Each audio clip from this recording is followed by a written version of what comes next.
Mulane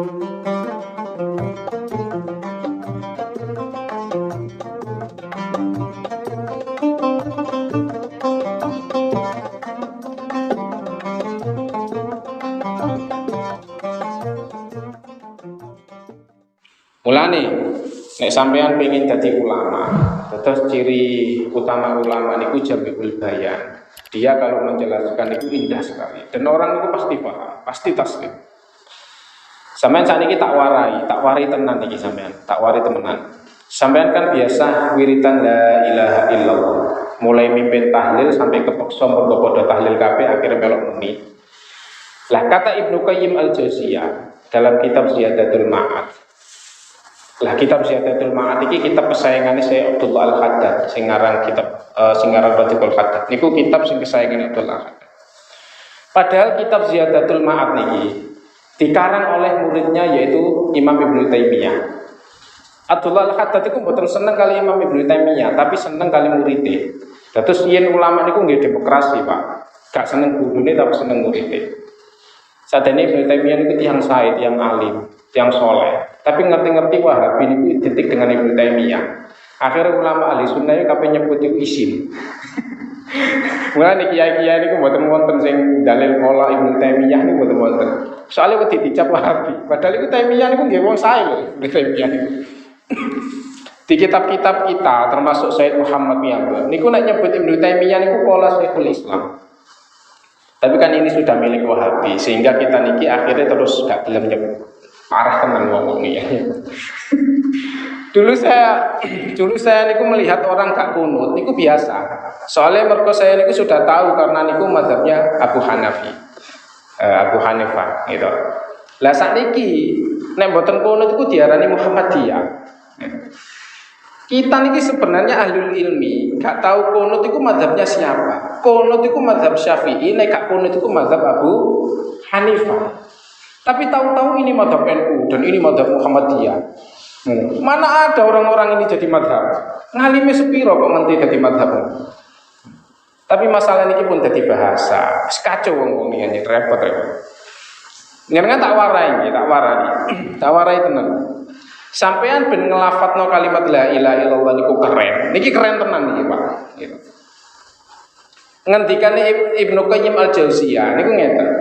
Min ajliha khuliqatil jannah wa min ajliha khuliqatin nar wa min ajliha khuliqatid dunya wa min ajliha bu'isatur rasul wa min ajliha qatalar rasul. Niku terus mawon. Ngeten sekarang sampean ku kula tak tangleti sampean. Surga niku dibuat napa namine kelas VIP. Surga niku dibuat kelas VIP, mewah kayak ngoten. Lah di dalam surga niku tersedia 70 bidadari yang menemani panjenengan. Ayo kabeh, Pak. Lah bidadari niku enggak ada sifat maksuratun fil khiyal, gak tau keluyuran, ngancani sampean terus sifat bidadari niku tengah akhirat. 70 iku ngancani sampean terus, gak keluyuran nanti. Lah swarga yang semewah itu bagi mereka yang melafatkan atau yang menerima kalimat la ilaha illallah. Gitu. Lah sak mangke neraka dibuat sedalam koyo ngoten. Sanjangi Abu Hurairah itu ngeten, nek pengen ngetes dalamin rokok, maka kamu jatuhkan benda ke neraka, kondukur.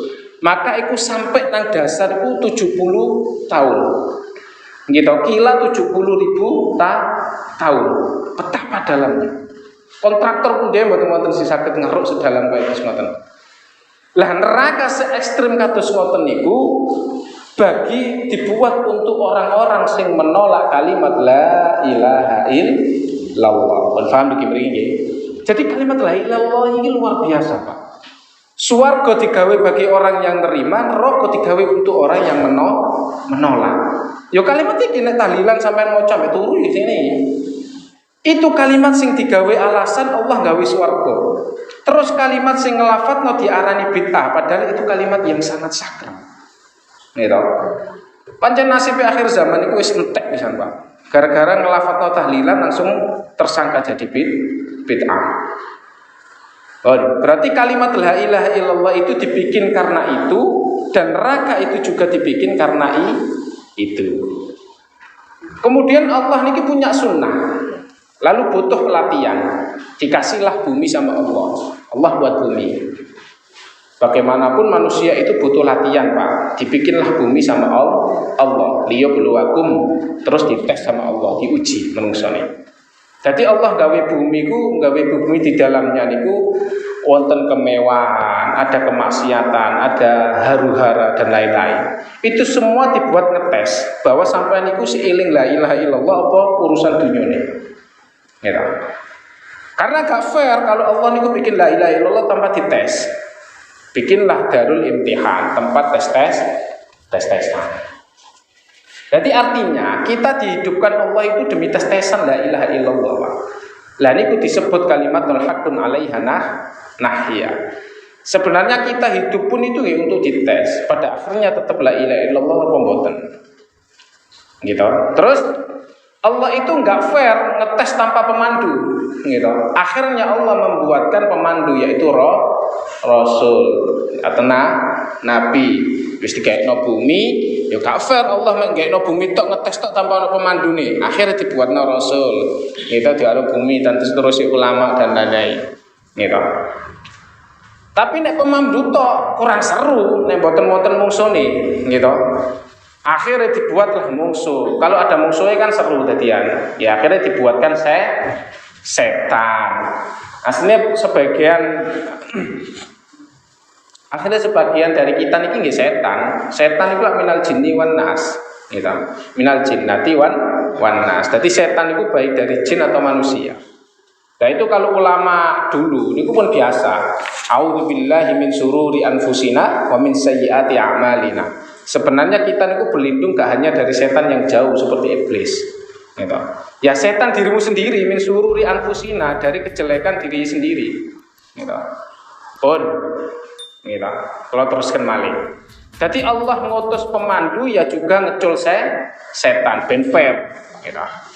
Jadi semua darul ibtila niki juga demi kalimat la ilaha illallah. Makanya disebut kalimatun haq sing alaiha nahya. Kita hidup demi mendapatkan kalimat itu, kita mati juga demi mendapatkan kalimat itu. Kalimat sesakral itu. Kita niku seenaknya untuk menafsirkan, membid'ahkan dan lain-lain. Repot. Pun. Akhirnya jangan kan paham keistimewaan kalimat la ilaha illallah.